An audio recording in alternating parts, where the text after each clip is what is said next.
Welcome to Bariatric Business Accelerator, the short but impactful podcast for all weight loss practitioners and lifestyle medicine practitioners. And today we are continuing forward with the third episode in our Real Talk series. And it might be the most personal one yet, because what I want to talk to you about today isn't strategy or a system or things like that I commonly talk about. It's a question that I've sat with for a long time, and that is, why do some practitioners take the same advice and grow while others nod along and go right back to what they've always done and don't really get any progress? This frustrates me so much because I want success for everyone.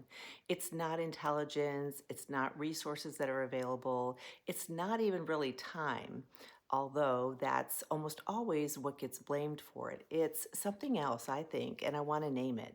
The first reason is the identity gap. The first thing I've noticed is what I call an identity gap. And I want to be careful here because being a clinician first is not wrong at all. Your clinical experience is the foundation of everything that you do, and I respect that so much.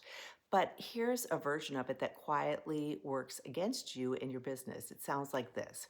I became a physician to take care of patients. The business stuff really isn't why I'm here. I don't want to look at the finances. I don't want to look at these different things. And when the business feels like a necessary inconvenience, so to speak, it gets treated that way.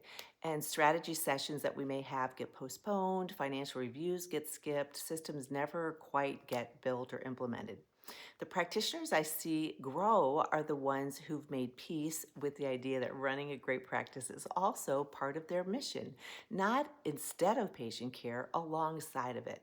Because a well run practice can see more patients, serve them better, and sustain the physician doing the serving much better.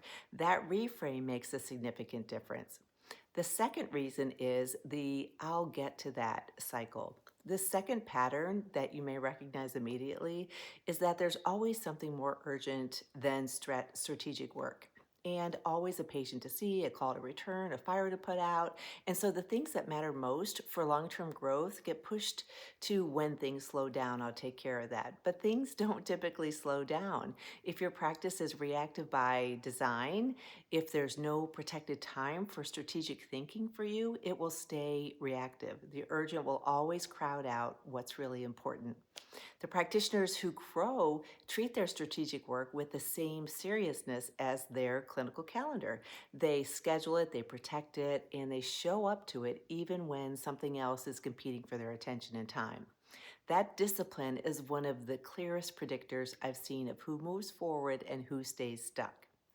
And the third thing I want to address is accountability. The third reason that I see some people succeed and others not, and this one is simple but profound, is just accountability. Most practitioners who come to me already know a lot of what they need to do. They're not looking for information, they're not lacking information. What they're lacking is a structure that ensures that they actually follow through on what they know they need to do.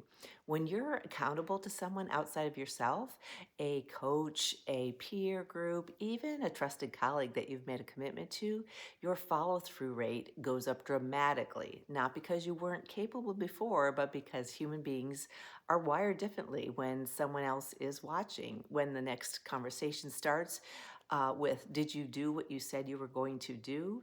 That changes things. And I've watched practitioners make more progress in 90 days, which is a big part of my blueprints, usually in 90 days, with accountability than they've made in like the 2 years prior. That's not an exaggeration. It's a pattern I've seen repeat itself over and over again, and I take it very seriously.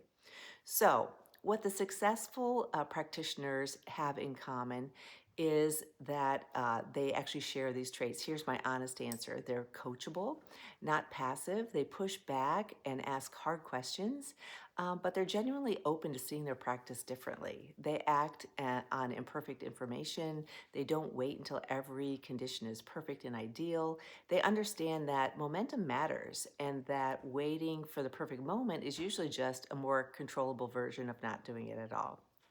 And they play the long game. They know what they're building towards. They have a great vision, and that clarity gives them a filter for every decision along the way. They know their why they want to accomplish this. None of that is a personality type, it's a set of choices, and they're available to anyone starting right now.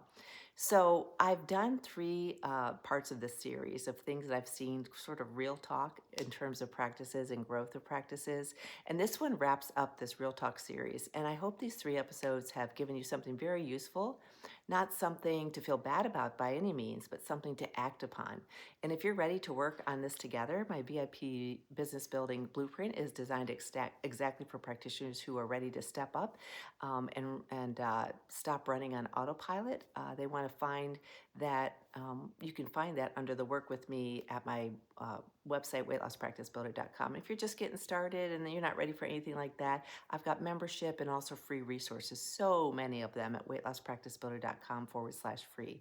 That's a great place to begin. So I really thank you for being here. I hope this was helpful, and I'll see you in the next episode. Thanks so much.